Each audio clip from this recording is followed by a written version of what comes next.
You ever see something so true that you couldn't unsee it? Something that you just knew would serve you. Whether it be self-awareness, plant medicine, a lover, a career. That's what we get down to here. Welcome to Disciplined Stoners, the gateway drug to mindfulness. Spark up or don't, and enjoy the show. Glad you're here. And welcome back to another episode of Disciplined Stoners. I'm your host, Ellevan. My name is Winnie, and we are the gateway drug to mindfulness. And today, our next guest is an entrepreneur and artist who can bust killer dance moves and has been at the helm of one of Ontario's most successful cannabis retail stores for over 4 years, garnering accolades like AdCan's National Retail Brand of the Year for 3 consecutive years. Please welcome Jasper live. Hey! Thank you. Wow, shower me. Crumping on We him. want to. Crumping That's on what him. we want to do when My you're God, here. thanks for being here. Yes. Appreciate you, bro. No, pleasure, man. Love. I'm staying far away from the boys today because I have a little tickle in my throat and I don't know what it is. So we're just going to proceed with caution. So we're sharing joints. Yeah. And I haven't touched him for over 48 hours now. Which is very Jasper, sad for me. Don't you worry. How are you, bro? Man, I'm good. Yeah, it's family day. Long I know. weekend. Yeah, just thanks for spending your family day with us. family. Yeah. Family day across Canada today, yeah. I think. Canafam. Canafam. We're part of this really cool industry together that's budding, but you and I have a couple crossovers and overlaps in our religion of hip hop, if you will. Yep. You are a dancer you contribute to hip hop in the capacity of dance, of physical movement, and I do so with rhythmic poetry we call rap. And we've already had a friend overlap, Kenny, at the Can Expo shoot. I didn't even know. I thought you guys were just getting along well, and then after Ellevan was like, "Oh my God, Jasper and Kenny know each other," and I was like, "What?" Scarborough fam in the That's arts, so yo. good. It's sick. So it's pretty special. It's great that we've been kind of orbiting each other's vortex for a time now. Now it's time to finally sit down and chop it up about how the third dimension has been for you. Yeah, thanks, man. I mean, just meeting Kenny and when I started dancing, even though I don't do it as much now, it's like it always rises its head up, every so often, where you meet people, you bring it up, it's something you could talk about, we connect on a certain level. Me meeting Kenny, we have a bunch of mutuals that, we just haven't bumped into each other. So, Love that. really grateful, man, really grateful for dance and Crump and just being an artist yourself and, When did you get into dance? Yeah, what was that like? Man, so I think I got into around high school, grade 11, grade 12. Sick. Yeah, and Was it an immediate love? Yeah, it was. So my friend just showed me this random video on YouTube of tie-dyes. It's like this, he's the creator of Crump, and I just saw it, and I think at the time I just wanted to be good at something, right? Nice. I was just coming up, and I wasn't really good in school. I wasn't the fastest or the strongest. I played sports, but you just wanted to have some type of talent. You always see people have a talent. They can gymnastics or music. And I'm like, I just want to be good at something. It sets you apart from others and just the game of life to have a little Reiki ball of energy that you've mastered and that you play with. Yeah. Dance is such a honorable discipline as well. It's, and I also feel like I used to dance as a young person. I wanted to be a musical theater artist. And, I feel like dance, there's a fire within people who choose dance as an artistic expression, and that it feels like it was born inside of you. Because I don't have fluid movement. Okay, when we first started dating, he was like, we went dancing, and he was like, what the fuck is going on? So it's really interesting to me. Dancers just there's a type of feeling that comes along with the expression. Yeah, what does that feel like? Man, it's nuts. And I mean, I think at the very beginning, I didn't even really know what world I was going into, right? I was just like, man, I just feel like dance. And honestly, I'm with you. I had no rhythm. I couldn't dance is something that like you Really? can actually learn. Stop. I swear to God, you can learn it. Like you got to just listen, and you listen. You just listen to the music, and then and then what's crazy is that once I start leveling up, picking up rhythm, like you see your brain also like think differently. You also just, I don't even know how to explain it. But the neural pathways evolve, definitely. Yeah. The more, like, drummers have the most unique neural pathways because they're understanding the structure around things because they have to know the timing to hit it. There's something like that, and it reroutes your perception. Yeah. It does, of reality in a certain way. Before, I was just very like, okay, analytical, logical, black, white, boom. That was just kind of like how. Like you're taught to be. Yeah. And then, but yeah, dance has been crazy. So it just started off as that. And I didn't even realize how crazy of an experience it's going to be. Like, I think also at the moment, I was also needed a way to like just express myself, and being a part of a group, a crew. The culture behind it. The culture behind it. It's very tribal, right? Yes. Like you have a crew, and it's like, okay, even though if I'm not good in school or I'm not good at this, like I'm in a community that validates me. And I'm giving value and service and being seen.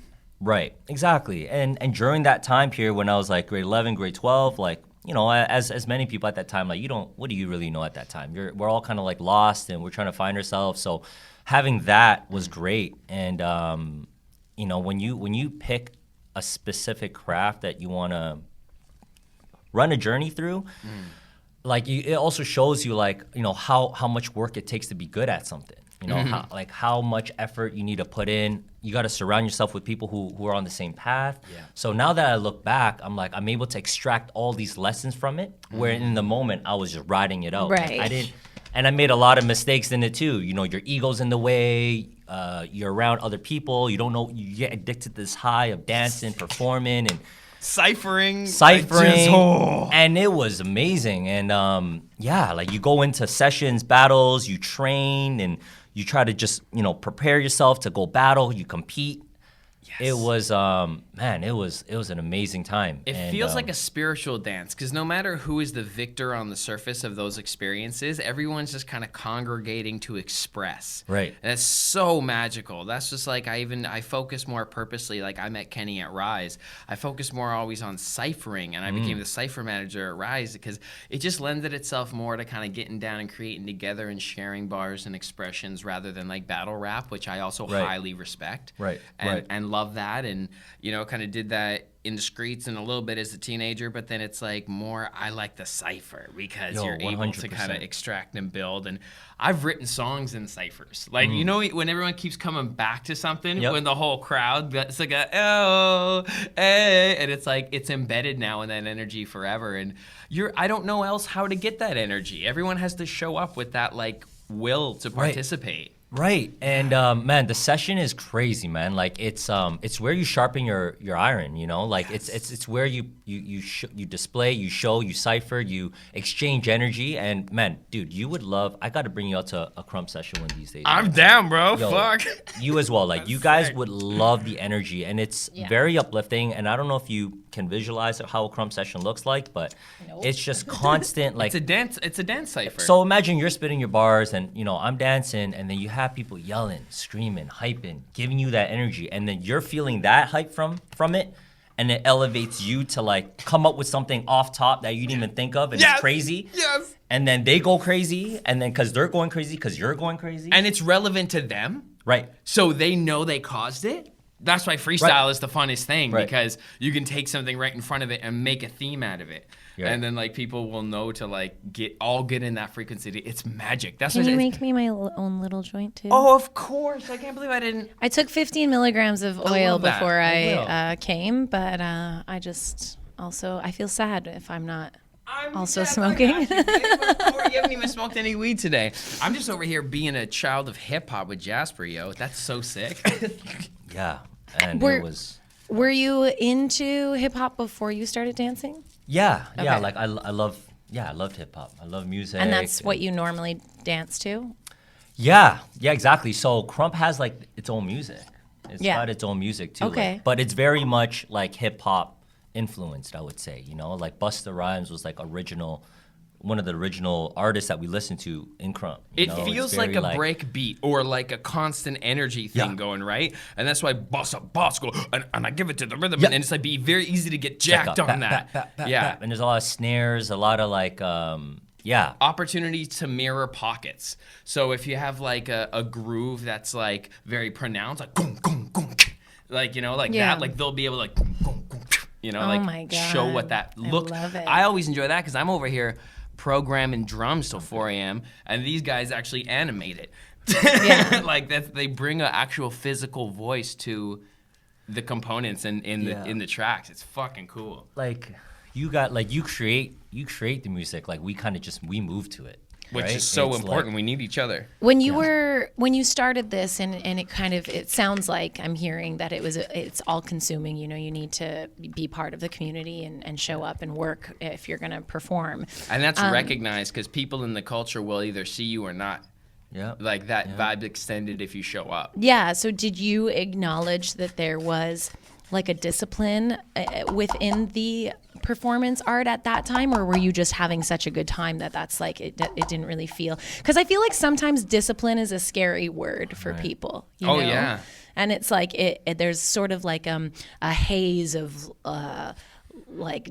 It's like dense waking up in the morning. People, it's like to it. when you tell someone to go to the gym or tell someone to eat better or tell someone to get up early, it's like that feeling. Or it's like do your homework. It's like like, do your but taxes. When you're enjoying what you do, there's still challenges within it. Absolutely. But the discipline doesn't necessarily have that weight to it because you just want to do it. Right. As a young person, how were you perceiving that as like I'm getting up and I'm doing this and this is work that I'm putting into, structured? Or were you like I'm having a great time and I'm just like wanting to do this? Right. So no, that's a great question. I mean, I would say at the very beginning, you're just having fun with it, and very quickly you realize you got to make a decision. It's like, do I really want to be good at this? Like, what do I want from this? Like, am I going to do this just to do it? Or do I really want to be good? Like, I want it to be good at it. You know, if I want to spend all this time, I want to look nice. I want to I got to have my fundamentals. I want to be able to present myself and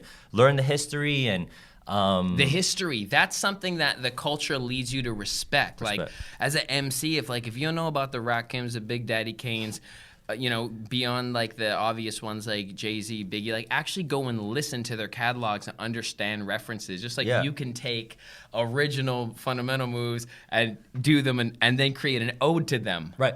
You can like do a remix of them. So all that like history. Here, you keep rocking that. No, I'm good. Put it down. Or just put it down. Sorry. I mean, I'm at this point.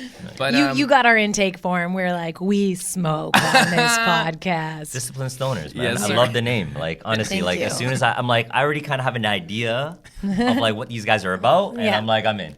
Yeah, we just kind of wanted to create a different stereotype around the word stoner in specific, but around weed culture also. Yeah. Speaking of weed culture, when did you first smoke weed, if you care to tell? Yeah, so I tried it in high school. Nice. Right? Just as a lot of people get their first time, you know, you're just a friend. The average age on this podcast for our guests is 14. Oh, wow. Yeah. Okay, so I consider myself late. Yeah, me too. I consider myself mad late. So first time was high school, and then, but I wouldn't even say like I smoked like that. It was just like high school, you try it. What is this about? I would say maybe even till like after college, university, like even in my early 20s, was I really smoking heavy. And a lot of that was also influenced by my crew too. Like a lot of my dancers, my crew, like they all smoked as well. So Same I would us. say, We didn't get until our early 20s and then not regularly until our mid 20s. Right. Yeah. Thank you. yeah, so I would say, like really started smoking regular like mid-20s, early 20s. Nice. What did it do for you at that time? Man, I think at that time, because I was also dancing so often, it was just like a different experience too. Just being able to, smoke and then dance and unlock a certain part of your brain that like you didn't even think about. So I think for me also dance related wise, like it made me think less. Whereas before when I was dancing, I was also very like aware, analytical. I wanted to make sure like I'm doing things correctly. Whereas when I started smoking, which was useful in its own way, but when I started smoking, like I I didn't think about it as much, and I just allowed my body to just move and just do what it felt like doing to the music. Follow the intuitive flow. Right. You have the gift, just rock with it. Exactly. So I think that was a huge piece to it. Yeah. Yeah. I couldn't agree more. Like weed, really, the benefit of weed for me is like it's probably the first time where I found like mental autonomy. Where Well put. Yeah, thank you. It just came to me. Where I used to reach outside of me for what I was supposed to be doing with my life all the time. You tell me, especially with elders, you tell me what to do. It was how I grew up, and I would reach out for other people's opinions, and that was debilitating at times. I remember like I wasn't going to go to acting school. My mom was like, yes, you are going to go to acting school, which was very like shout out mom. But like all of these things where it's very clear, there's a very clear route, but I stepped away from my intuition as a young person. And when I found weed, it was one of the first times where I was like, oh, I know what's right for me. And I know my moral compass, and when that doesn't align with other people, it doesn't mean I'm not a bad person or like I'm doing something wrong. Wow. So yeah, I resonate with that in terms of just like following the flow instead of disrupting that with analytics. You know? Right. Yeah, I think, man, like self-awareness is just huge, right? Like I think you're just hearing that, it seems like it also gave you a level of self-awareness, or maybe you already had it, I think. And I think that's also super important, and like just understanding how weed is for you, how you want to use it, and being very aware of like how you're using it. Yeah. And a lot of, so I think that's super important with anything really, like even outside of weed, whatever it is, just got to be aware of like, okay, how is this beneficial to you? Does it get to a point where like it's not beneficial to you anymore? You guys just got to be very aware, and also, just knowing what it can and can't do for you. So I love that you say that, because that's what I always say. People think sometimes like this show is all about like smoke as much as you can and be know whatever. It's like, no, actually we're just encouraging the healthy relationship. Some people's relationship isn't even with THC. There's other components of the plant that can be beneficial, but with that comes my like stubborn opinion that truly there's something for everyone through this plant, whether it's CBN, whether it's CBG, CBD. I personally love the effects of THC. I think small quantities for every adult is healthy. I really do, just because it takes me out of the frame of mind where I'm stuck in that ego game you were saying, that like, am I doing everything right? It's like, dog, you're creating in a universe that keeps expanding. Who gives a fuck? Right. Like, live your Tuesday, but like, homie. if you're a sober person that like has to control every part of your day, I don't know if THC is like gonna be a lane for you until you allow yourself to let go a little bit. They're in a dharma right now where they're living out a pain. So they need to actually have that resistance, because that's why people don't take action to change. They still owe karmically. So they have to like live out some pain. That's what I've arrived on, because I keep seeing the same issues manifest itself in the world, and I'm like, okay, this is just about humans raising their frequency or not.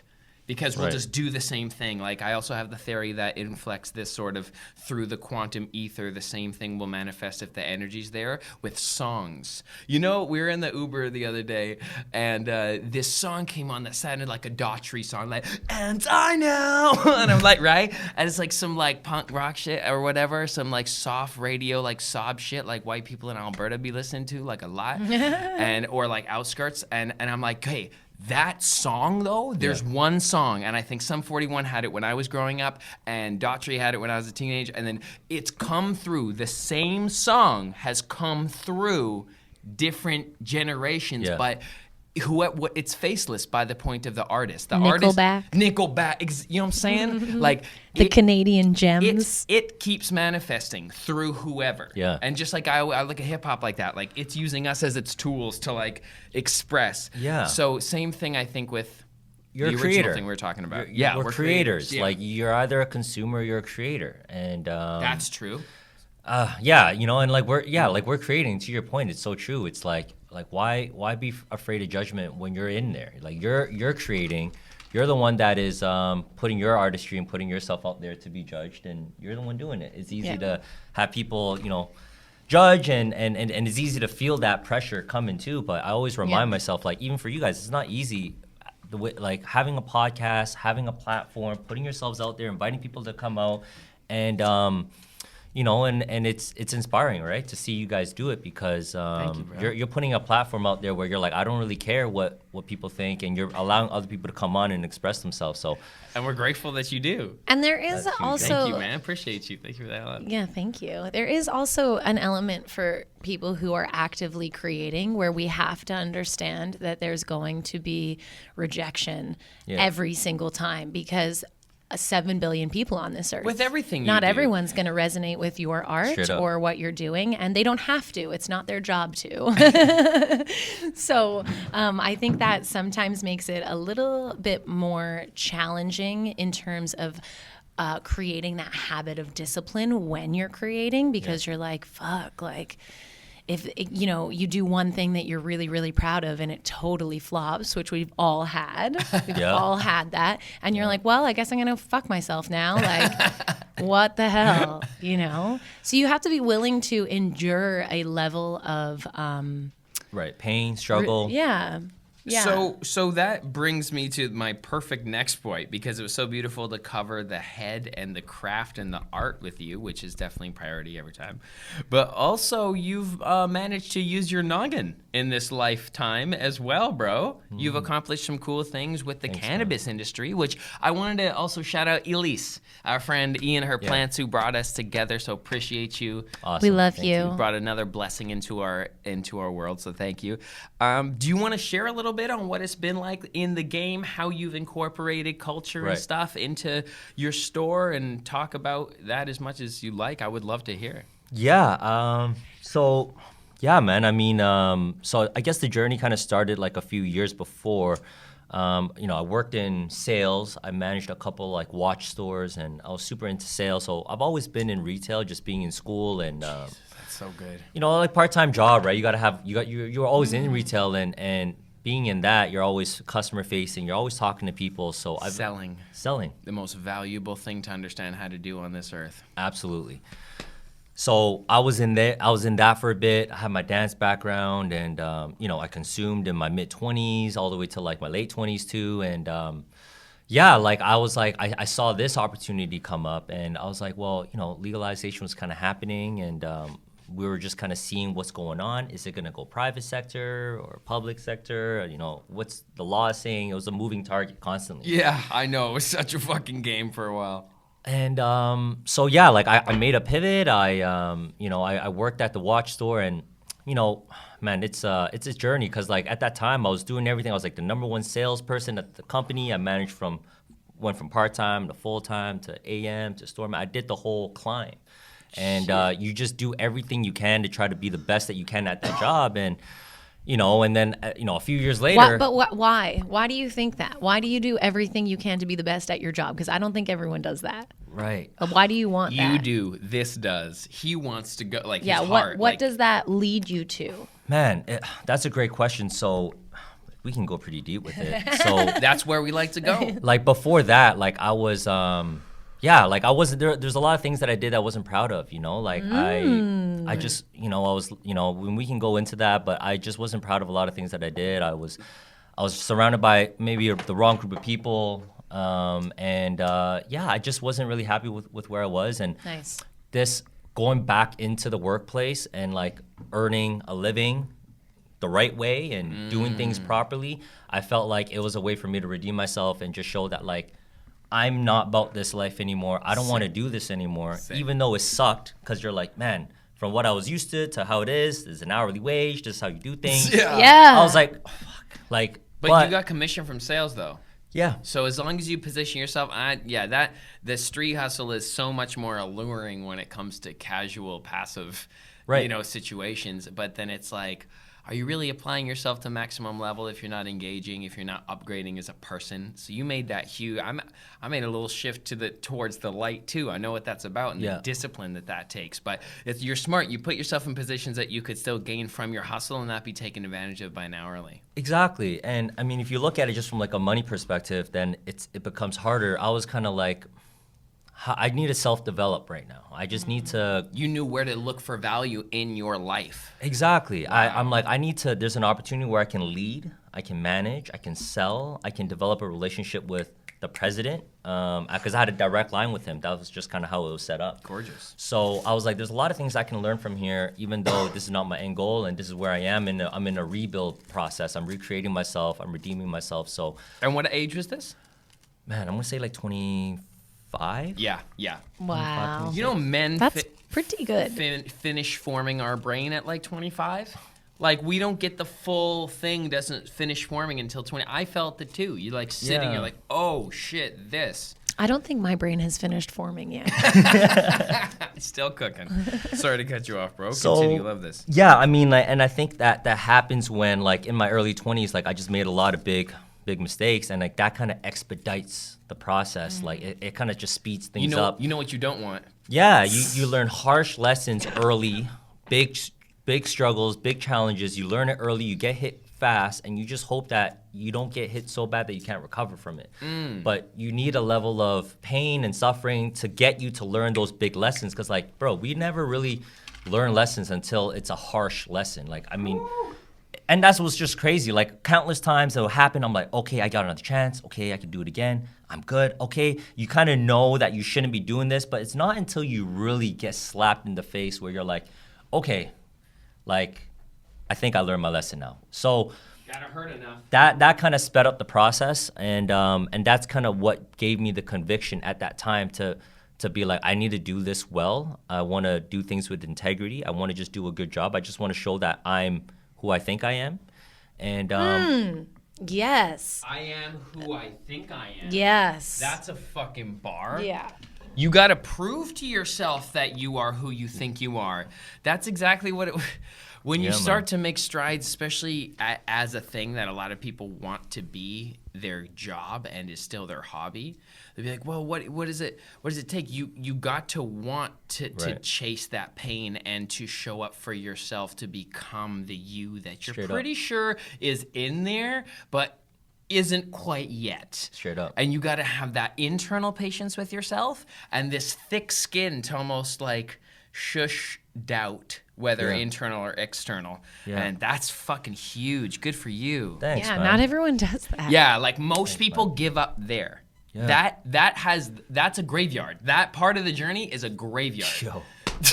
Yo, for real. And I could have been in that graveyard too. And honestly, where like I and it was challenging as hell, you know, and this all kind of leads into cannabis. So like, you know, I'm redeeming myself. I'm trying to put in the work. I'm doing the right things, and God was kind of be like, okay, like I'm rewarding you, full-time AM store manager, managed a couple stores. So I'm like, okay, like I'm doing what I'm supposed to do. I'm actually trying, and I'm seeing the fruits of my labor, and I'm seeing it happen. You know what I mean? That's good, bro. So you get there, and then like all of us, you know, you do everything you think you're supposed to do. You're doing a good job, and then it's like, bam. The president, who I had a direct line with when I worked, like he's like, yo, the watch business is dwindling.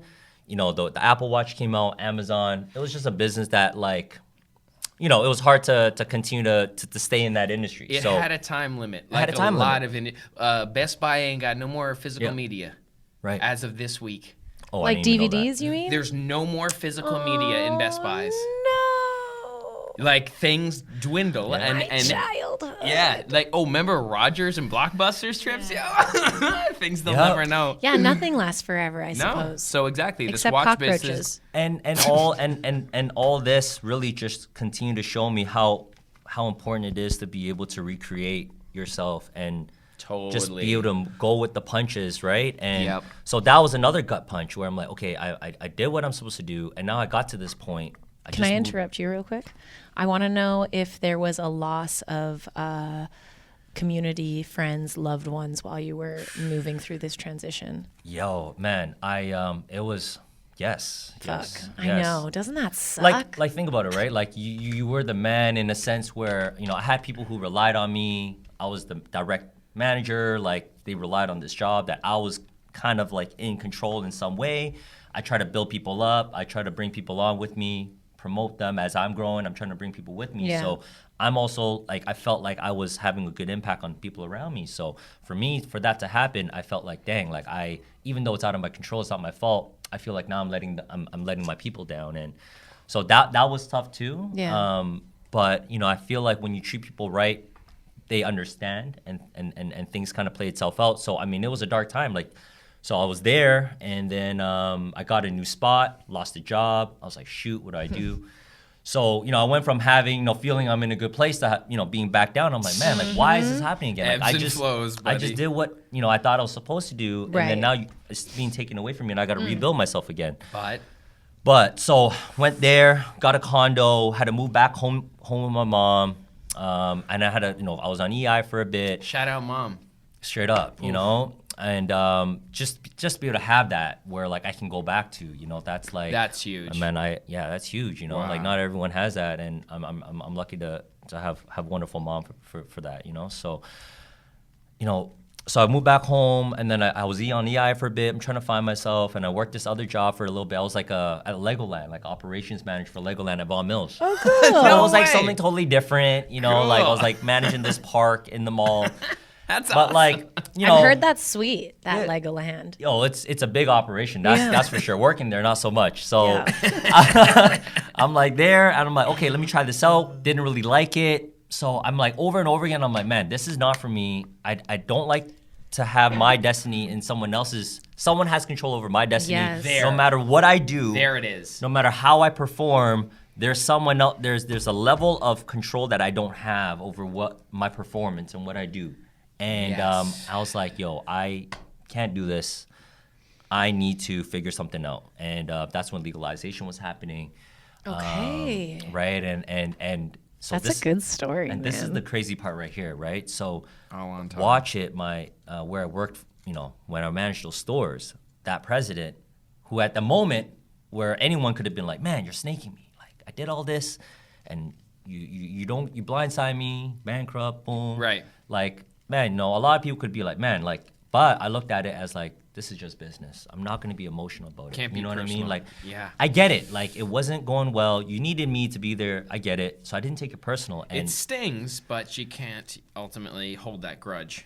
exactly. And despite all that, I stayed in touch with him over the years because I was, we developed a relationship. I put in the work. He entrusted me with what big side of his business, and I put in the work, and I didn't take it personal. So there was like a level of respect that we had, and we always stayed in touch. And because I stayed in touch, like he pivoted, and he's the founder of Spearleaf. No. Yeah. What? Yeah, he's the founder of Spearleaf. Oh, So You just blew my mind, God. bro. I did not see that one coming. it's yeah. You're a So- storyteller. That's Shit. hip hop. That's what hip hop will do to you.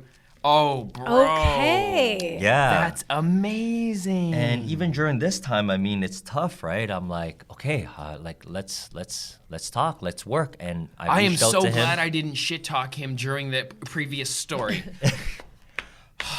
Because it's true. You're right. It's just business. And It good is. job. And that's a good lesson for all of us, too, Yeah, and I could have. So we stayed in touch, and he told me this is what's happening. And at that time, it was still very uncertain. He's still figuring things out. Is it gonna get legalized? Is the bill gonna pass?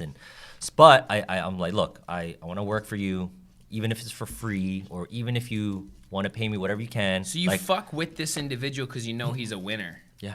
So that's a really good way. That's very humble and good and smart of you. And Think and Grow Rich, it's like, yeah, seek guidance, take input. Yeah. 100%. Like my advice to any young individual coming up is be around people who are winning and people you admire and people that are doing. So like I looked at it and I'm like, okay, this is a guy and he smokes, right? And I'm like, Nice. Good. Yes. That's like- what we want to hear. and was my next and he question. consumed, and I'm like, this is a CEO running a big business. Like he has his stuff in order. Like why can't I? Like He's a stoner. and he A got disciplined and one. he got shit done.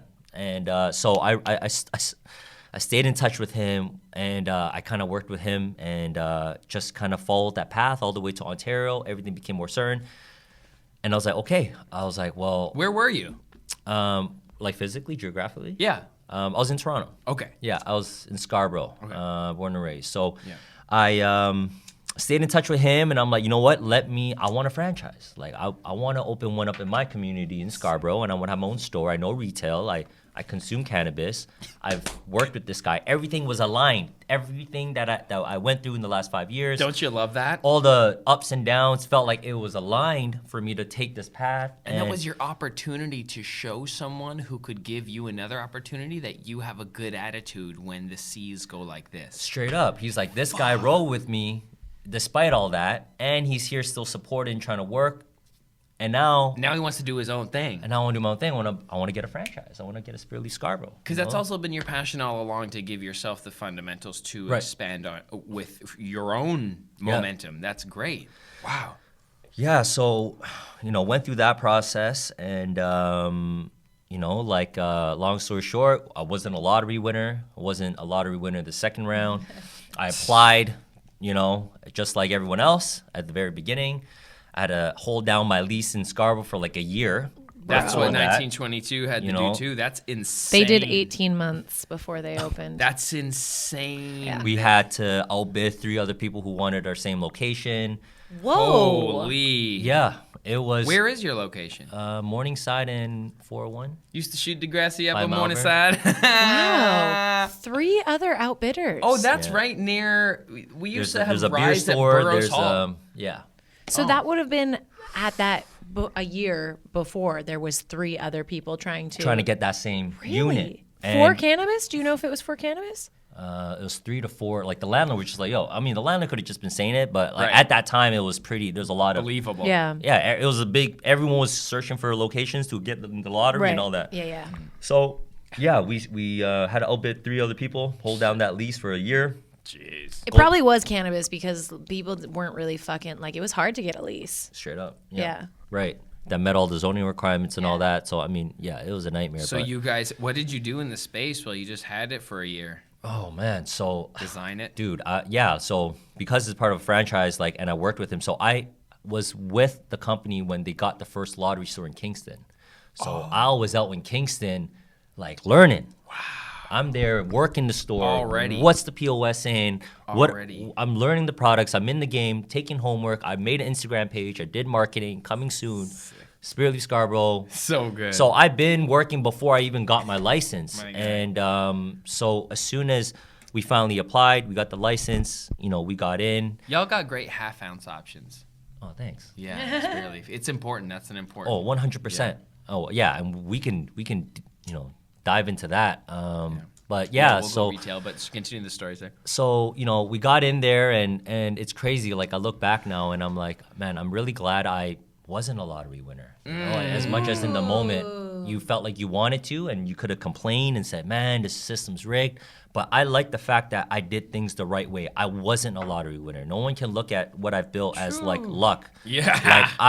Now I have a story to tell. You're the Kobe now. You're I kept fucking going. I have this story to be able to tell you guys, and it's just, it's crazy how much in the moment you think you want something, but then, later on, God reveals to you what He really has in store for you. And Let's go. you just have to trust the process. You have to stay a professional. You have to, do things the right way and work with integrity. You know what I mean? Remain a professional. Be a professional. Thank God someone said it.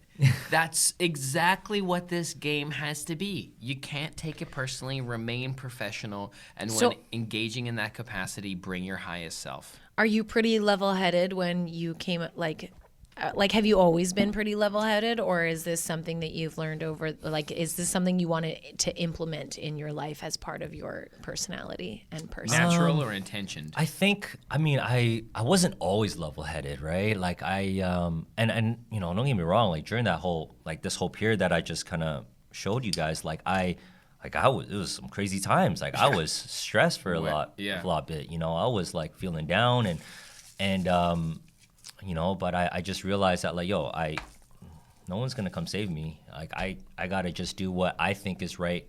And if I can act with integrity, if I could just do if I'm proud of my actions, then like I could live with the results. Like whether I get the license or not, like I know I did things the right way. I know that I didn't snake anybody. I know that I didn't do anything to harm anyone in the moment during my process. Like I just did things what was right for me. And I'm like, if I do everything that I believe is right, then like I'll let the cards, I'll let it be what it is. That's beautiful, man. So follow Jasper. This is very obviously an Instagram clip.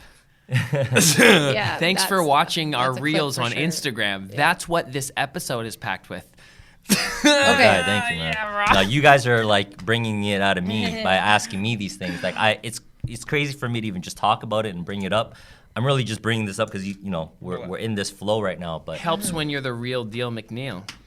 Helps when you got the story to talk about. Thanks, So you got prepped at the store in Kingston.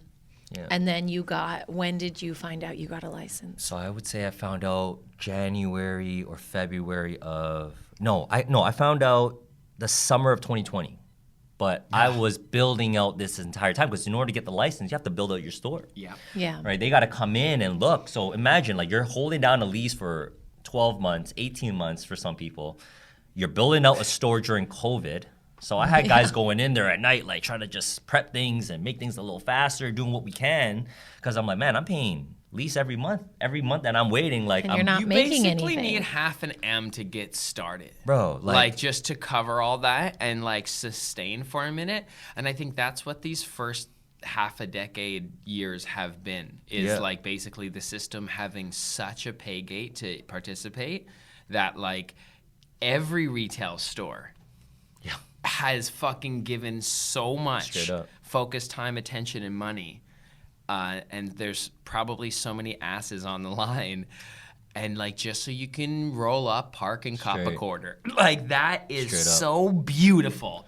How much we want it. Like and to do it without certainty of like success, of even any success. So are you even getting a license? Like I don't know, but I'm just gonna work as if I am. And that was the mentality you had to operate under. Work as if I am. I love that. And do you read Think and Grow Rich? Do you meditate, or is all this natural? Like these are quotes from books I've read. Like man, you're just saying them in natural context. I mean, like I follow a lot of like people that I admire like online, and I always like to just like listen to things that has my interest. So you choose your media. Exactly. I'm very specific about what I consume, and then I just take that and I'm like, well, and I mix it with my own lessons and my own stories, because I listen to people talk on podcasts and like Joe Rogan, big people, and like, man, people are so good storytellers, and like they'll tell a story that I'm like, wow, that's such a simple story, but then like it resonated. It changed your life in some way. Yeah, and then you look at your own life, and I'm like, man, what stories do I have? And then you try to like just, you don't ever realize like your own stories, whether it's long or interesting or not to you, it's still something that someone can find impactful. So I don't know, I think maybe it's so special. Like, it might be. It might be. Okay, so Primo. you found out you got your lease summer 2020. We're in COVID, but summer wasn't so crazy. It wasn't so bad. We were allowed to be open and stuff. So did you open summer 2020? So we opened October 2020. Nice. October 17th on the anniversary. Oh, that's so great. I know. So yeah, it was on the anniversary. That would be 2-year anniversary, right? 2018? Or was it 2020? No, it was the second? Yeah, second year. second Yeah, year. it was 2018. It became legal in Canada. Yeah. Okay, cool. Yeah, so What we a opened life. then. And then, so you opened. Congratulations. Thank you. Tell us about that journey. Yeah, and we opened, and COVID hit, curbside pickup, delivery. It's fine. Another challenge. You can open. Oh, by the way, no one can come At this in point, your you're store. like, okay, what Exactly. else? And it just gives perspective, right? And like after kind of just highlighting that journey of getting open, like I can't even complain about anything. It's like I'm here. You can sell weed. I already got through the toughest part, which is the license, building out, risking everything, losing everything. But and you're standing in it. And now that I'm open, I'm like, am I gonna complain that, I don't know, there's curbs? At least I'm open. At least I can do something. At least I can make a sale and live out my dreams. So grow your presence. right. So that's kind of been the energy behind our success, honestly, I would say, is that like after going through the process and risking so much to finally get here, I'm like, how can I not give 150%? Let's like, go. What like the I just fuck? went through all that. Yes. And I'm not gonna, and I can't reply to every review. I can't win every customer over. I can't I can't go extra hard in making this business successful. I just went through hell to do this. So that's really been the driving force to it. And we've been open for quite some time. And yeah, we have a tangible community that we see every day. How has that been building that? Like, you're obviously serving a market that like very much appreciates and wants it, but like you've really leaned into community stuff and bringing people together. Talk about that. That's special. Yeah, so just being in Scarborough, when you're from there, like you already have a connection to the people. You know how they are, you know what they like, you have familiar faces, and then all of my staff. This is what's crazy too. So my team that I brought with me, a lot of them came from Watch It, right? Like I brought them with me. I'm like, so there was that camaraderie, that chemistry, and now I was able to come back and be like, hey, like I know what happened last time, but come, I got this thing going on. I'd love to work with you. So, the boys are back in town. Exactly. Fuck, let's go. So having like a nice team, being there, and that energy that I described was behind everything that we did. Is your OG team still with you? I'm sorry. They are? Wow. Sick. That's you guys. Made That's it through. huge. We're Big. That's very thankful. big. You guys The are like a turnover, dance group. obviously, I'm sure that you know that the turnover in retail That's the is crazy. number one thing. Yeah. Is like trying to find people, and then budtenders who also give a fuck. And like want to be there. Yep. Too bad that we can't sell like grabba and backwoods. That's a It'll very be Scarborough-esque crazy. contribution to the conversation. I am stereotyping a bit, but also No, that's it's true. fucking You're sick. accurate. I learned blunts in Scarborough. That's where I learned them. So that's when do you think we'll relax those kind of rules? Do you think we'll have that in the destiny of retail? Man, yeah, I would like to think I'd so. love to see it. I I think that we can get to a place where like you walk in and you can choose your own. Like there's things on the shelves, and like the marketing and the brand, like what you have actually on your packaging is going to change. Yep. And I think that will be a game changer should for just be- people it too. should- I'm a huge consumer. Like we were buying a bottle of wine the other day, and I just went to all the pretty bottles because I don't know shit about wine. I don't drink it. I was buying it for someone else, and I was like, "Give me this one." And looks Ellevan fancy. was like, I talked no, to the sommelier. Get the fuck. Oh, I yeah. was like, I'm looking for this type of thing, and there was guidance. But yeah, so that's amazing. So you're serving the community. I saw on some media, whether IG or something, did you bring dance to like an activation in your that near your space or? Yeah, it was That's sick. it was in our parking lot. So I throw this annual like summer block party. That's so hard, dog. I love that. That's And so yeah, man, sick. and dude, you guys gotta come out. Oh, yeah, I'd love tell for us you about guys it. to come through. And it's When is it? it's usually like July, August, like end of summer block party. Hot. Don't expect me to wear a shirt though. So yeah, like we just kind of give back, barbecue, pizza, wings, and then this, like last year, I was like, man, like I need to make this lit, man. I need to. So I threw an all styles dance battle. Let's go. And so there's like a different energy that obviously I have a history with, and I brought that energy. I brought a different community there, and they all showed up, and we had. So there's always an energy happening during this block party where it's not just so okay, people set up activations. You come, like I wanted to have a different energy in there as well, right? So yeah. When mattress stores have parties and it's people eating hot dogs in parking lots? We've all seen that, and it's like, wah, wah. It's like you want there to be a backbone, a reason, a why, a thriving culture behind it. That's why it's helpful to bring the homies out. Right. And the music was bumping, and there's a battle, and we did this whole thing, and so it's like an annual thing, and now it's becoming every year it's just becoming bigger and bigger. First started off with like just like an ice cream truck and some pizza, and then next year it kind of got bigger, and then I was like all style battle. So this year we're gonna do it big, try to make it bigger again, and get people out, dance. Like that's kind of what inspired me to get into cannabis too. So I'm like, why don't I just bridge? I always try to look for synergies in my life. Like how can what I did previously bring something new to what I'm doing now and bring it all together. And use your strengths. Exactly. 1,000%. I agree. Same. most everything I do, I have just like artists that come with me and roll out no matter how conservative the situation is. I'm like, well, let's remain in comfort here. Let's do some creative shit.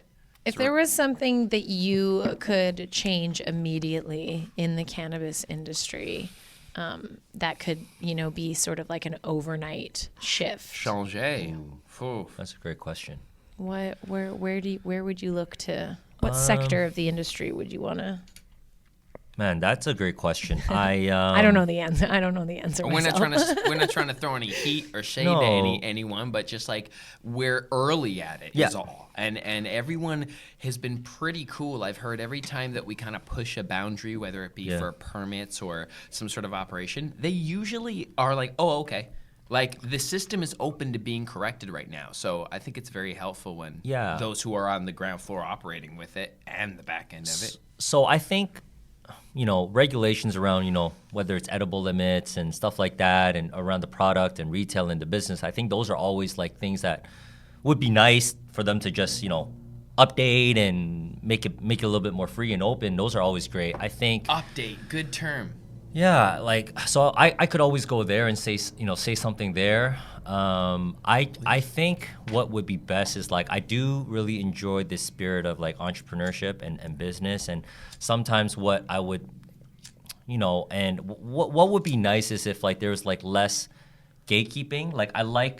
I like when it's fair competition and you compete and let's build the best business. Whoever has the best business, do it, and healthy capitalism, sportsmanship, athleticism. May the best one win. You want to learn. Yeah, and I enjoy competition. And I like that. It's just when it becomes where, okay, I know someone that knows somebody because I have this, that we're gonna prevent people from even being a part of it, or things that just completely eliminate the spirit of entrepreneurship, the spirit of business and competing. Access. So I would say maybe just that, and I don't really know exactly what goes on behind the scenes and what's really happening, but I'm sure just like in any business in the world right now, those things happen where, people just kind of gatekeep, or they just try to, try to just stop people from coming in, and I would like to have fair capitalism, right? Just fair business, compete,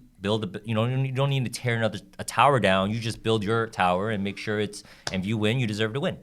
And then I look at it as pillars. I love the competitive spirit too. We should all drive each other to be better. If another podcast quality inspires me for better quality, or vice versa, great. You should inspire each other. But you're all pillars. Yeah. It's not like there's not room for everyone to grow a strong pillar in their space. Right. And so you have the right of that domain, and you're right. That access, that root should reach. Yeah. To everyone who feels worthy to put in the work of participating, not necessarily have half a M ready to throw away. Yeah. Somehow. I don't know how that system reinvents itself, but. Do you have ongoing conversations with other retail stores outside of Spirit Leaf? Do you have a community of retailers that I don't know, you bounce ideas back with? Is that community building? Because I feel when I was in retail, I managed a store for almost 2 years, or just 2 years. Right out the gate. Nice. In 2020 as well. We opened June 2020. 1922, independent shop in the hood. Yeah. Sherborne and Queen. Yeah, we've had them on, and I was like, I don't know, I feel like retailers need to get together or something. True. And they were like, I don't know if they necessarily agreed with that or not, but. Yeah, it's, no, that's a great question. So, I mean, yeah, there's a few. Business community. There is a few retailers that I stay in touch with, and a few just developed from them coming to my store when we were open and they were waiting in line, and I would always just I've always been generous with info, and I just try to help them, and there's stores some is downtown, some is on the west end in Scarborough. So I mean, I get it. I guess it's a little sensitive because it's a business and people don't really want to share and talk, but I was like, look, the information's free. It's the execution that's hard, right? So I say, read my rhymes. I dare you. Right. You can't spit them like me. Exactly. That's here, go ahead. It's karaoke sing along. You got to operate. So yeah, I'm so I think there's a few retailers that I stay in touch with, and we do bounce some ideas with each other. You know, however deep we want to go, it's up to us on how like granular we want to get into retail and business. But yeah, I think there is a community out there. I think like people are always going to be friendly and share things to what they're comfortable with, and that's fine, right? So, yeah. What's working for you right now in your retail space? Man, I think it's just, I think it becomes a snowball effect, right? Like when you start off in the beginning and you just do all the right things and you become maniacal about doing everything. So all the boring, mundane tasks, just being on top of that and just making sure you're always doing it. You know, Editing. Right. Sounds like, awful. Like you guys, Bullshit. you know, you have your, like you guys are 183? Yeah, you're 183. Like to me, that shows me consistency. That shows me you guys put in the work. You guys are showing up, and like it's easy to show up for your first 10. Yeah, a lot of people do, and we cheer them on. Like you're not feeling well today, you still showed up. You know what I mean? We couldn't cancel on you. You're such an angel. And it's been months. And you've been so patient, and I appreciate you. Yeah. And I love that. It shows consistency, and it just shows that you guys do the things. Like I know it's fun to talk and be behind the camera, but like at the end of this, there's editing involved. There's posting. There's certain things that's happening behind the scenes that's like not really the most. Not everything is the most fun. So there's another voice that happens though that helps you once you get into. I said a world record in 2018, and I was like max on drive. Then I did a lot of shows in 2019, kept singles monthly, but like I went from 100% production focus to like 10%. So I like to just like kind of switch it up and to like see what happens. And when you allow yourself to be good enough at something to keep it on autopilot, like now I'm back to editing the podcast, so I'm editing one today for Friday, and then I'll edit yours also throughout the week. But then when I know I'll have to allocate. But then I also make clips, and then that's on autopilot. But then what else is happening here is I'm talking to you, but I have another voice that's like a producer of the show that's formed from editing. That's literally telling me to ask you what POS you prefer so I can tag them on Instagram and connect you guys. That's fucked up. It's like that's no, because when you're working at a high level, man. Like that's when you said maniacal, I was like, that's that motherfucker over here. He's like he's grimy with it. He's like trying to tag connect people in a description. Like, relax, homie. Like, have a conversation. Wow. That's fucked up. Yeah. So no, I feel you. You have to become like autopilot with some things and then allow other parts of your brain to expand. It's quite the process. So it becomes like like a snowball effect, right? Like you build yourself positive momentum, and you use that momentum to just keep doing the work, to keep doing the things that made you successful. So I never go away from it. You know, I look at what made us what we are, and I'm like, I can't ever go away from that. I need to make sure that what's important, what got us to where we got to. And I mean, it's deep. I can go, there's so much we can touch on to what I guess makes us or a cannabis store successful or business. Yes. But, you know, I think for us, it just becomes a snowball effect. I had this post on LinkedIn that kind of got like some attention. And I said like, never feel like, no one should ever feel like they're too good for anyone in this industry. You know, like you're only as good as your last month. You're only as good as your last day, your last at bat. So I think just not ever feeling you're too good to pick up the trash, not ever feeling you're too good to talk to that rep, not ever feeling you're too good to 1000% do research, and like you're Humility. not too good for anyone. You're only as good as what I just did yesterday in sales. Today's a new day. Anything can happen. And humble approach with humility. Yeah. That feels better in your body anyway, doesn't it? Feels cleaner. 100%. The expectation the other way spiritually is really puts you in a shitty mind state. You got to just go in clean every day. Zen mind. Yeah, and I think it starts there. I mean, I can go and say like selection and pricing and social media, writing emails, and having a good team. Of course, all those things are integral and super important. Having a team you have chemistry with, treating customers right, going the extra mile, not working in the business, but working on the business. So a lot of times I also see a lot of business owners, they get caught working in the business where they want to be the one answering the phone. They want to be the one to bring people out. They want to be the one doing bookkeeping, social media. That part. And what happens is you're in it, And you're not working on it. You're not able to delegate and trust people to do things for you. And what happens, you just stay in your lane and you're not able to see how to grow it, how to like do the other tasks that's most important. So like you got to do the things that you're best at that no one else can do, but everything else that someone else can do, like you got to delegate. I'm a hire editor. You can't grow, right? Yeah. I'm a hire editor. So, And what's your favorite point of sale? point of sale, what do you mean?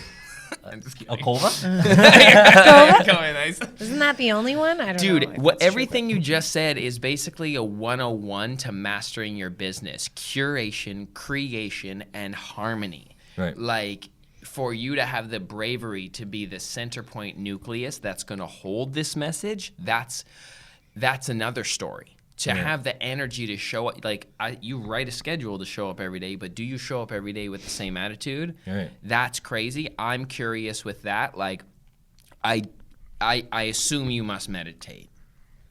No. What the No, fuck? I don't meditate. I mean, like I'll guy's hop an in my angel. I'll hop in my car and You're like gonna 10x if you start meditating. If you meditate, you will literally grow tentacles and become a whole other of you. Like, what the fuck, bro? That's like I mean I crazy. hop in my car and I drive I have a cup of coffee, and as I'm driving, like that's kind of meditation for me when I'm just in my whip and You just and I'm enjoy. just thinking in my thoughts and I'm driving. So I don't know if that's a form of meditation, but like I don't really like sit and just Yeah. you know. We sit in silence as soon as we wake up. I'll try it. 15 yeah, minutes. like- I'll send you a guided meditation. Done. Sick. Done. Bless. Wow. Get ready for Jasper 2.0.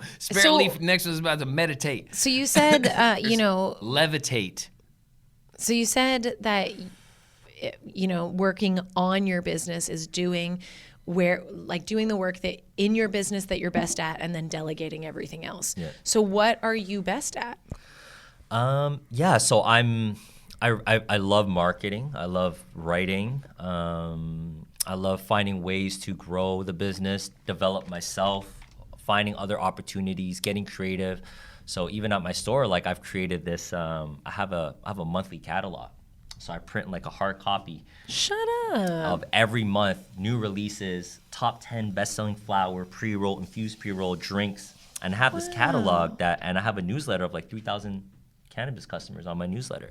So every month That's fucking amazing. I have a digital version and I have a physical copy where I bring to my store, and you know How many people pages we talking here? 20, 22. What, bro? And on a monthly basis, like we've been doing it for like a year. So Just you people operate take a it physical. publication. Yeah. And you take from last month's data, or Yep. how? Yeah, I take all the data, mixed in with things that we like, mixed in with things that we really mess with, and Can what you I share think. some of those? Let's just talk the state of the market, because these are also documentation of history. This Yeah. will be in True. college classes, some of this. Like, in 20 crazy. years, I'm serious. Like, they will source from this media. Like, people like you, they'll find it on this show. I should have brought you guys a they'll few use copies, honestly. Yeah, like Well, yeah. who's your favorites? Who are you fucking with right now? Who's the Man. brands that you'll go and cop? Who do you put your money on when you're gonna go for a Canada legal market Right. 2024?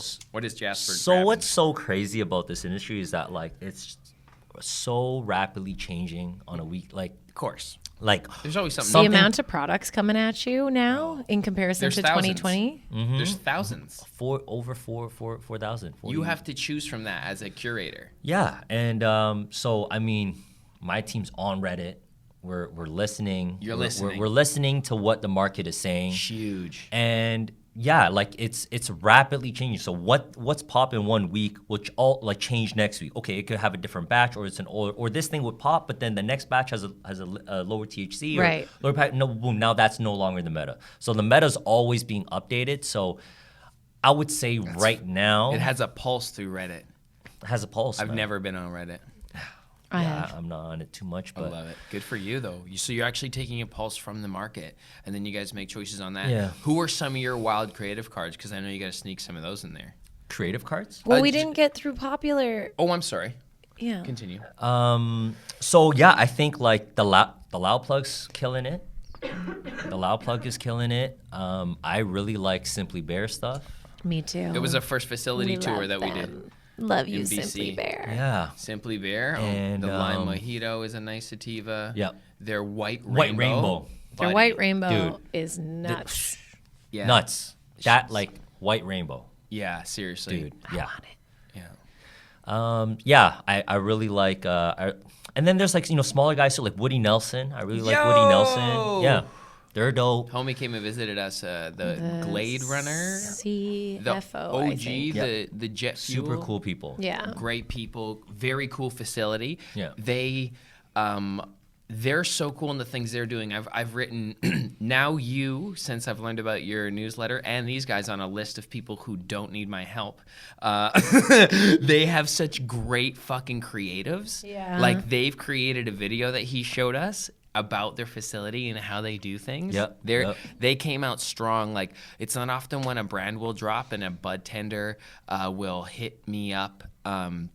Our friend Dustin and like vouch for a drop so hard. He's like, what was the first one they dropped? The really sweet one? Rainbow Driver. Yep. He's like, it sticks to the fucking wall. Like the Woody Nelson shit was nuts. Yeah. And they got some cool shit going on in their back end too. Yeah, I mean, and I guess like to answer the original question, I guess is like it's because I'm able to delegate that, like I'm able to kind of create some of these new ideas or these other things that I think I can add to the experience of our store or do something outside of it too. Yeah. Right. Yeah. What can you do with the experiences in the store?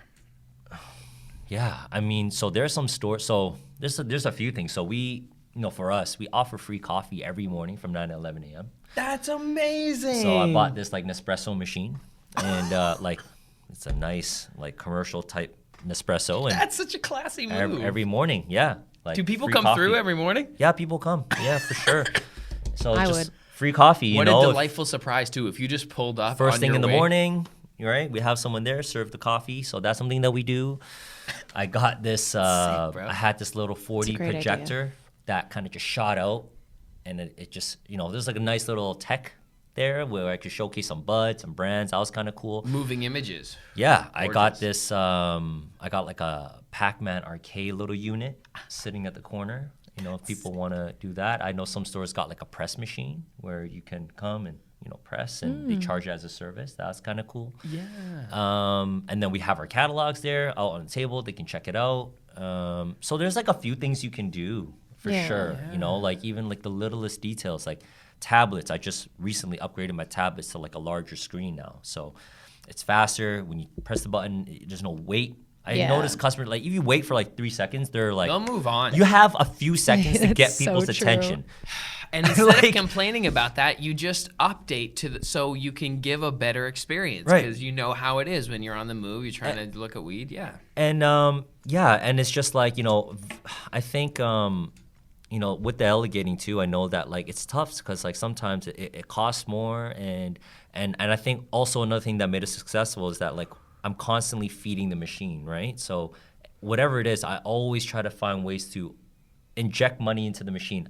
How can I make it better? Make the tablets maybe bigger, hire better people, give people right raises, or maybe have a larger menu. But a lot of times what I notice, not like maybe retailers, I don't talk about cannabis retailers right now, but like in general, a lot of times people with businesses, like they'll extract the money and they'll just kind of like use that to fund their lifestyle as opposed to like feeding it back into the machine. Let's go. To allow it to like do more. Let's go. And I've noticed that that's always been the best investment. Like I can take the money and I can invest into this or a stock. But like if you have a business, pump money back into that business because that's what's gonna give you a higher return. You know what I mean? Even if it doesn't work, you still learn from things. There's still lessons that you learn from it. I tried it. It didn't work, but now I learned it.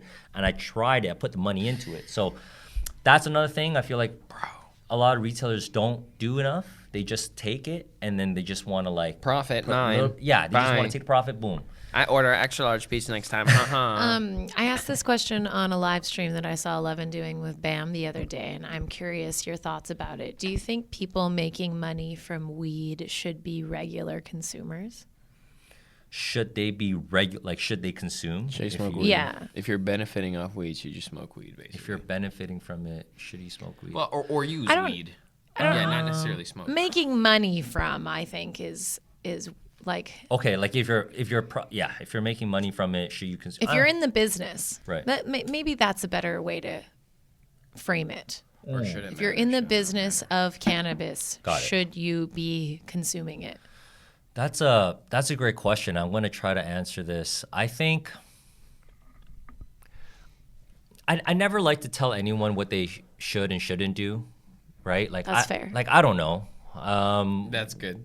I don't know whether, maybe there's something, whatever you decide, I can't really say you have to do this if you're going to be in this business. So I don't think I would say that. I think that there is a positive path to saying like, look, I'm not a consumer, but my intentions are good. I have the capabilities of funding something. I can lead something. I can create something. Maybe I can hire people who know this stuff better than me. Maybe my skills are how to run a business, operate, hire, bring in the right people to run it. It does help the industry grow. And have them be the educators and to fill the gaps that I can't. And in the process, you've created some jobs, you've created some new opportunities. You're still supplying it. So I think that there are still benefits. Like you can still contribute in a positive way. I love that. As long as you're just real with it. Like, if just be honest, like, okay, no, I don't smoke. That's not what I do. But look, like, this is what I think I can bring to the table and maybe help someone. And you're going to try the CBD cream anyway eventually. Yeah. Everyone's going to try the CBD cream eventually. That's beautiful, bro. I mean, consuming definitely helps. Like, it gives you a better understanding and perspective. Of course. Like, Yeah. I think that's a huge piece. And it's very easy to be like, man, like, how can you get that if you don't smoke? Like, Yeah. I remember someone came to our store who had just, he had acquired a licensed producer, I believe. Okay. And he was coming to our store just to chat with the owners and learn about retail. And he was like, I don't do this stuff. Yeah. And I judged him very harshly immediately. I was like, fuck you, bro. Like, if you're not... Right. If you're not down with it... If you don't understand the benefits of this, then I don't know if you should be in it, But I appreciate that perspective, Jasper, and that makes sense. Yeah, people can still contribute. Yeah, I think if they're just respectful about it, like just understand. He was an alcohol. He came from alcohol. True. I think that's what triggered me. Right. Yeah, so he's like, I came from alcohol. I drink, and I'm like, that's why I feel like intentions are everything. I Yeah. feel like you can always just feel from someone, like whether they're there for that reason or another reason. And I think intentions are everything. If your intentions are good and this is what you just want to do, then you can smoke cannabis and have bad intentions too. Right. I guess. Yeah. It seems like People are people. people are people. For sure. Right. I want to go back to, I can't remember the exact quote, but you said something like, I want to be the person who I think I am. Oh, or that was something. such a fucking That bar. really hit me. Is there a new person that you are trying to move towards? Yeah, absolutely. I think, let me just kind of dive into this myself. So I think that there's I guess you can say like I try to think that there's a version of me that I know that always does what I'm supposed to do. So I try to imagine this person where it's another me, another Jasper, where he just always tries to do things the right way and he says what he's going to do. He keeps his word. And based on your belief system now. Yes. Okay. Yeah, based on my belief systems and whatever I think also, what I think would serve me and be beneficial to me and the people around me. And whoever this person is. And so there is, I'm always striving for that. And I don't know if that answers your question. That's beautiful. But Have you found sustainability in self-development? Yeah. Sustainability, like, do I find it, am I comfortable being in it? Like, am I stable? I guess I mean, what do I mean? I think that I burn myself out. Yeah. And that's something that I'm currently working on. And like when I bring my best self to every situation, which is really what I've been trying to do this whole year. Like I've been really like trying to wake up and those negative thoughts that are like, you're going to have a shitty day. Like I'm trying to dim those a bit and really go at things with a more positive perspective, even when I'm tired or when I'm sick or anything. And I've been doing a really good job, but I did run myself down this week, and now here we are. And so what I've been doing is not sustainable, but I've told Ellevan multiple times, like, I don't want to give up anything right now. So it's a bit of a juggle of like bringing best self and also taking care of self, I guess. So no, that's a great point. And I think a key piece, at least for me, is just not being not judging myself. Like if I feel like shit one day and I can't do it, like I give myself that, right? Like I give myself that, and you know, and you're and, worth it. And it just depends on like kind of like where you find your source of energy from, right? Like everyone kind of gets that from different places, and for me sometimes like when I'm feeling tired or when I'm feeling down, like there are times where by me just working, I work through it. Like I get out of that funk when I'm just doing it, I guess. Yeah. And I guess everyone can find their own source of energy in different ways. And I think it's just, not judging yourself. Like if you do get tired, or if I feel like, if I had a long week and I just did everything I was supposed to do, I did all these things and I burnt out on the 6th day, I'm like, well, I feel proud because I did all that all week. Like bro. I can do that. I can give myself and relax for the day and not feel bad about it. And, You're an athlete. You're a mental athlete. and then it just becomes like, okay, nice. Like now I've earned it and I can enjoy myself. So I think just not judging yourself and just doing whatever you feel like doing, right? Like, that's good. That's good to hear. Do you have long-term, like, do you have like, I see myself here in 5 years, in 10 years, or are you more like taking it day by day?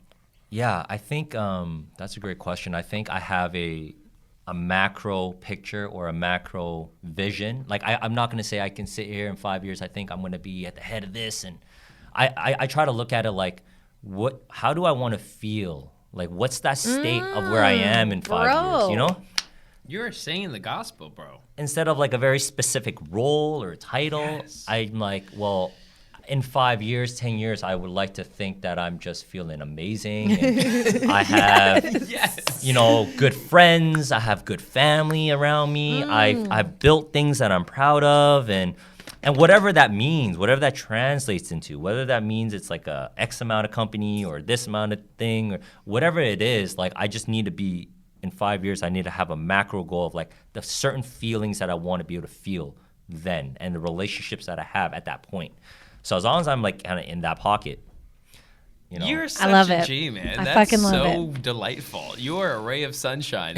And like disciplined sunshine, structured, focused, forward sunshine. Congratulations, Thanks, bro. Thank you. Really Thank you. Yes. Thanks for committing to the industry and the legal industry. Do you We're lucky to have you. I also asked this question, and I think it's an interesting question on your live stream. Is do you think that legacy and legal will eventually just coexist, or do you think that legacy is on its way out?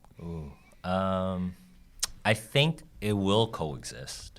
Whether it's 50-50, 80-20, 90-10, 60-40, I don't know. But I think history and culture and roots is very important in anything. Like there's always that, always in it. Whether it's like dance or hip hop or whatever. Like there's always like even like basketball, and like you look at the modern game and you look back in the day, you got like all your legends. Like there's always like a root that's there, that there's an energy that's always going to be in it. So I would think that like I don't know what the exact split is. But I do see there's, some legacy people and legal people that's going to find success in their own way, and let the market decide, I guess, but Off the top of your head, because we can't market so much, off the top of your head, if you could make a commercial for Spirit Leaf that could be played on full national TVs. Broadcast, it would be everywhere. Just putting me on the spot here. Yeah. International. Do you have any ideas of like what that 30-second spot would look like? Yeah, so I mean, during this, this wonderful discussion, like, you guys got, hopefully you guys get an idea of what we're about, our come up, our story. And like that's the essence of it, the essence of the things that I speak about, the things that I believe in. That's the essence of Spirit Leaf Scarborough.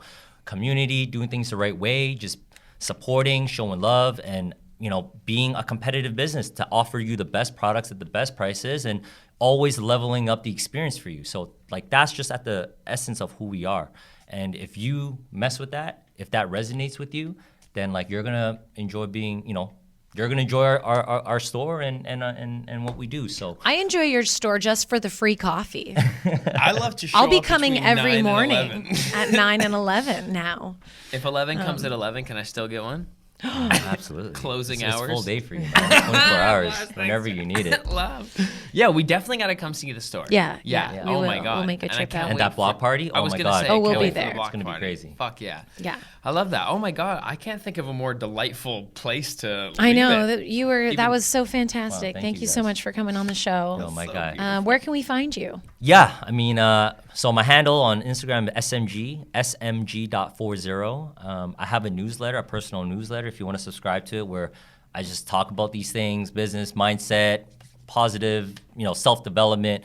I write like 1 to 2 times a week, so you guys can follow my newsletter. We'll leave a link somewhere. Yeah, we'll leave a link in the description. description below. But yeah, I mean, yeah, you can find me there, man. So Awesome. Bless you, brother. Thank you for sharing your amazing energy with us and your perspectives and insights. thank you, man. And like one more thing, like I just this is my second podcast, and I want to make it a little tradition where at the end of every podcast, I always bring like a gift just to say thank you for having me on and being on your platform. So, like, What? yeah, I mean, I would love to just kind You're of bring that silly. Oh my Let's God. do it. up. I don't know You're if so you, sweet. I don't know if you have a knife or something. It's in a box, but Jasper, I yeah, can find just a wanna- knife.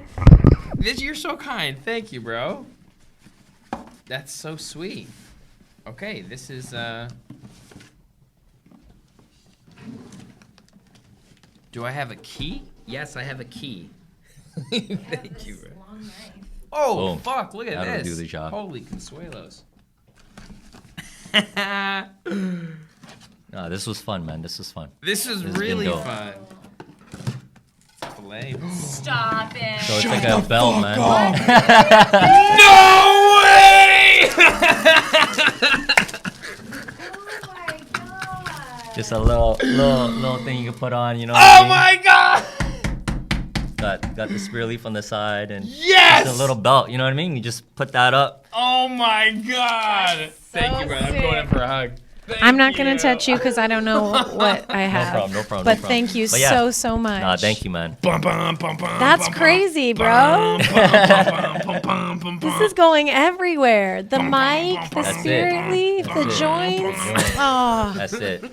thank you. What a gift. That's What a man. thoughtful Incredible. gift. Got Holy you. shit. So yeah, that's why I was like, I was waiting for this to come in. That's why I was like, like let's wait for it to come in and then for us to do the podcast. And, Oh my gosh. yeah, thank man. you. I don't know if you guys are into wrestling or anything, but it's just cool hardware. I do this type of belt for my competition. Like that's the get a belt for winning. So wow. it's kind of our tradition I here. love Nice. wrestling. Okay. Yeah, he oh, does. shit. I have a picture with me meeting The Rock on our background. No way. Yeah, I met The Rock. I got that fatherly hug that you've always wanted from The Rock. Crazy. Dude, this is Awesome. incredible. Thank you so Yeah, man. much. I Yeah, love yo. this. Thank you for joining us. Bless you. Subscribe. Follow Jasper. Subscribe to his newsletter. Subscribe to us. Give this to a friend. Send someone this episode. Make a clip for yourself, screen record it, and post this. We don't care. Yes. Love you. Bye. Stay disciplined. Whoa! What the actual fuck?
You ever see something so true that you couldn't unsee it? Something that you just knew would serve you. Whether it be self-awareness, plant medicine, a lover, a career. That's what we get down to here. Welcome to Disciplined Stoners, the gateway drug to mindfulness. Spark up or don't, and enjoy the show. Glad you're here.